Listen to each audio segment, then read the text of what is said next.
আজকে এখানে হাজির হয়েছে, পথে ঢেউয়ের মতো লোক আসছে।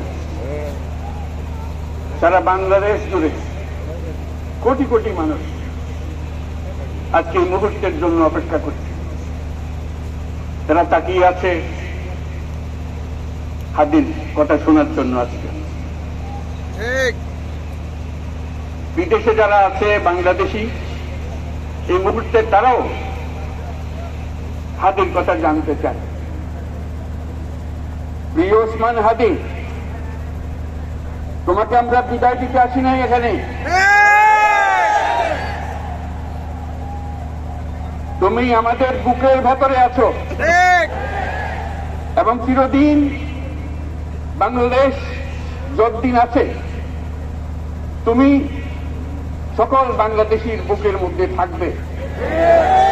এটা কেউ সরাতে পারবে না। আমরা আজকে তোমাকে প্রিয় হাদি বিদায় দিতে আসিনি। আমরা তোমার কাছে আমরা ওয়াদা করতে এসেছি।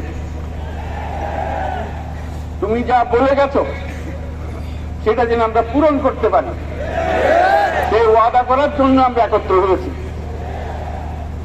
সেই ওয়াদা শুধু আমরা নয়, পুরুষানুক্রমে বাংলাদেশের সব মানুষ পূরণ করবে। সেই ওয়াদা করার জন্যই আমরা তোমার কাছে আজকে এসেছি, সবাই মিলে যে যেখানে আছে।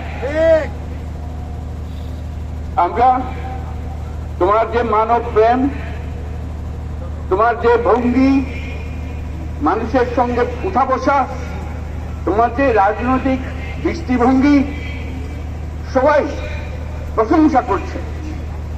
সেটা আমরা প্রাণে প্রাণে গ্রহণ করছি। যেটা যেন আমাদের মনে সবসময় জাগ্রত থাকে, আমরা সেটা অনুসরণ করতে পারি। তুমি আমাদেরকে এমন এক মন্ত্র কানে দিয়ে গেছো, সেই মন্ত্র বাংলাদেশে কেউ কোনোদিন ভুলতে পারবে না এবং এই মন্ত্র চিরদিন আমাদের কানে বাজতে থাকবে। সেই মন্ত্র বাংলাদেশের বড় মন্ত্র হয়ে আমাদের জাতির সঙ্গে সংযুক্ত থাকবে। তোমার মন্ত্র ছিল বলবীর চির উন্নত মমশির। এই উন্নত মমশিরের যে মন্ত্র তুমি দিয়ে গেছো, সেটা বাংলাদেশি সন্তানের জন্মলগ্ন থেকে যতদিন সে বেঁচে থাকবে নিজের কাছে বলবে, চল বলবীর চির উন্নত মমশির, আমাদের শির কখনো নত হবে না। সেই মন্ত্র তুমি আমাদেরকে দিয়ে গেছো, আমাদের সব কাজে সেটা আমরা প্রমাণ করব। আমরা দুনিয়ার সামনে মাথা উঁচু করে চলবো, কারো কাছে মাথা নত করব না। সেই মন্ত্র তুমি আমাদেরকে দিয়ে গেছো, আমরা সেটা পূরণ করে যাব। প্রিয় হাদি, তুমি নির্বাচনে অংশগ্রহণ করতে চেয়েছিলে এবং সেই নির্বাচনে অংশগ্রহণ করতে গিয়ে নির্বাচন কিভাবে করতে হয় তারও একটা প্রক্রিয়া জানিয়ে গেছে আমাদেরকে। সেই প্রক্রিয়া যেন আমরা সবাই মিলে গ্রহণ করি, যে কিভাবে প্রচারণা কার্য চালাতে হয়, কিভাবে মানুষের কাছে যেতে হয়, কিভাবে মানুষকে কষ্ট না দিয়ে তার বক্তব্য প্রকাশ করতে হয়, কিভাবে বিনীতভাবে মানুষের কাছে আসতে হয়, সবকিছু তুমি শিক্ষা দিয়ে গেছো। আমরা এই শিক্ষা গ্রহণ করলাম, আমরা এই শিক্ষা চালু করতে চাই। আমরা সবাই আমাদের জীবনে আমাদের রাজনীতিকে এই পর্যায়ে নিয়ে আসতে চাই, যাতে হাদি আমাদের জীবনে স্পষ্টভাবে জাগ্রত থাকে। হাদি, তুমি হারিয়ে যাবে না, তুমি কোনদিন কেউ তোমাকে ভুলতে পারবে না।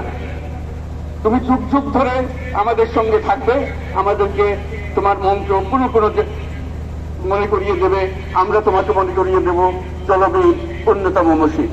আমরা সেই মন্ত্র নিয়ে আজকে সামনের পথে এগিয়ে যাব। তোমাকে আমাদের সবার পক্ষ থেকে তোমার সঙ্গে ওয়াদা করলাম, আজকে তোমাকে আল্লাহর হাতে আমানত রেখে গেলাম। আমরা সব সময় তোমার কথা স্মরণ রেখে জাতির অগ্রগতির পথে চলতে থাকি। ধন্যবাদ সবাই।